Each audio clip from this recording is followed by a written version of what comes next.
श्री राम जन्मभूमि अयोध्या में प्रस्तावित श्री राम मंदिर का भूमि पूजन 5 अगस्त को दोपहर 12:15 पर हो सकता है। भूमि पूजन अभिजीत मुहूर्त में ही होगा, क्योंकि अभिजीत मुहूर्त में ही भगवान श्री राम का जन्म हुआ था। प्रधानमंत्री जी आधारशिला रखेंगे, उसी समय का मुहूर्त आया है। काशी के योग्य विद्वान आ रहे हैं, विधि विधान से पूजन कराएंगे। प्रस्तावित श्री राम मंदिर के नक्शे में भी बदलाव किया गया है। मंदिर की ऊंचाई 128 फीट की जगह 161 फीट होगी। वहीं मंदिर में 3 की जगह 5 शिखर होंगे। भूमि पूजन कार्यक्रम में 250 अतिथि शामिल होंगे। राम जन्मभूमि तीर्थ क्षेत्र ने प्रधानमंत्री को भूमि पूजन के लिए न्योता दिया है। भूमि पूजन के वक्त केंद्र और उत्तर प्रदेश सरकार के कई मंत्री मौजूद रहेंगे। अयोध्या आंदोलन से जुड़े सभी वरिष्ठ लोग भूमि पूजन में शामिल होंगे। राष्ट्रीय स्वयंसेवक संघ, विश्व हिंदू परिषद के पदाधिकारी भी भूमि पूजन समारोह में शामिल होंगे।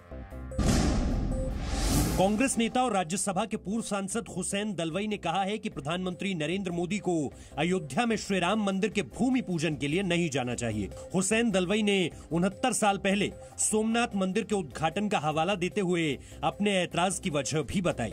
सोमनाथ के मंदिर का उद्घाटन करने के लिए पंडित जवाहरलाल नेहरू जी गए नहीं थे, क्योंकि उनका कहना था कि मैं एक सेक्युलर स्टेट का प्रमुख हूँ। मुझे पूछेंगे तो मैं कहूँगा कि नहीं जाना चाहिए। बीते दिन एनसीपी अध्यक्ष ने भी राम मंदिर के लिए होने वाले भूमि पूजन पर सवाल उठाए थे।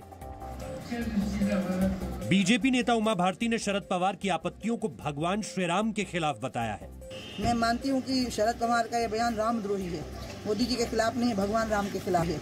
शिवसेना ने कहा है कि राम मंदिर श्रद्धा का विषय है और उस पर सियासत नहीं होनी चाहिए। कांग्रेस नेता राहुल गांधी ने चीन के साथ तनाव पर प्रधानमंत्री नरेंद्र मोदी पर बड़े आरोप लगाए हैं। राहुल गांधी ने एक वीडियो जारी करते हुए कहा कि प्रधानमंत्री मोदी अपनी 56 इंच वाली छवि की रक्षा करने के लिए चीन के सामने सरेंडर कर चुके हैं और भारत की जमीन पर चीन ने कब्जा कर लिया है।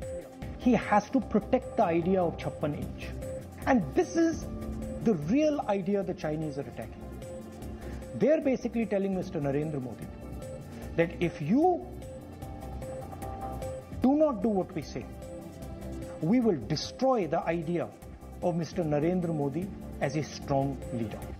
राहुल गांधी के आरोपों का बीजेपी अध्यक्ष जेपी नड्डा ने ट्वीट कर जवाब दिया और कहा कि वर्षों से गांधी परिवार लगातार प्रधानमंत्री मोदी की छवि को खराब करने की कोशिश कर रहा है और एक बार फिर चीन की फेक न्यूज के सहारे राहुल गांधी के रिलॉन्च की कोशिश नाकाम हो चुकी है। जेपी नड्डा ने सवाल उठाया है कि क्यों एक परिवार भारत को कमजोर और चीन को मजबूत देखना चाहता है। राजस्थान हाईकोर्ट में कांग्रेस के बागी विधायकों की याचिका पर सुनवाई कल तक के लिए टल गई है। सचिन पायलट समेत उनके समर्थक 18 विधायकों की याचिका पर अब कल सुबह 10:30 बजे सुनवाई होगी। राजस्थान के मुख्यमंत्री अशोक गहलोत ने कहा है कि कोर्ट के फैसले के बाद विधानसभा में फ्लोर टेस्ट होगा। अशोक गहलोत ने दावा किया है कि सरकार गिराने के लिए उनके खिलाफ 8 महीने से साजिश चल रही थी। कांग्रेस के कुछ नेताओं से मिलकर के जो राजनीति हो रही है, ये कदम बीजेपी के लिए आत्मघाती होगा। अगले चुनाव के लिए भी विधानसभा भी चलेगी, सारे निर्णय भी होंगे। सत्यमेव जयते।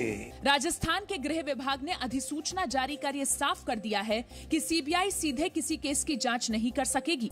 इसके लिए राज्य सरकार की सहमति जरूरी होगी। राजस्थान में जारी सियासी संकट पर आज बीजेपी मुख्यालय में पार्टी अध्यक्ष जेपी नड्डा और उपाध्यक्ष ओम माथुर के बीच बैठक हुई है। सूत्रों के मुताबिक बैठक में दोनों नेताओं ने राजस्थान के मुद्दे पर चर्चा की है।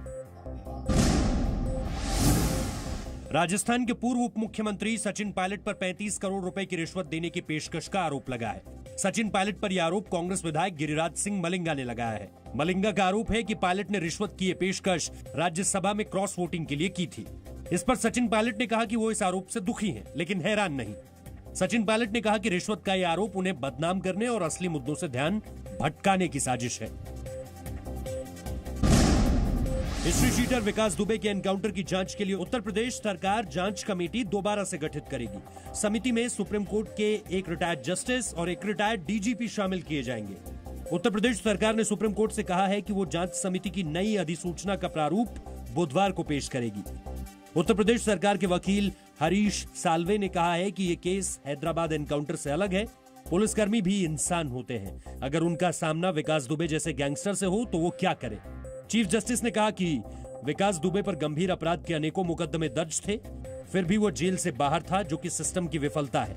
सुप्रीम कोर्ट ने कहा कि राज्य में कानून व्यवस्था कायम करने की जिम्मेदारी राज्य की होती है। दिल्ली के अखिल भारतीय आयुर्विज्ञान संस्थान यानी एम्स में आज से स्वदेशी कोरोना वैक्सीन का मानव परीक्षण शुरू हो गया है। कुल 1125 वॉलंटियर्स पर यह परीक्षण किया जाएगा। पहले चरण में 375 वॉलंटियर्स पर परीक्षण होगा।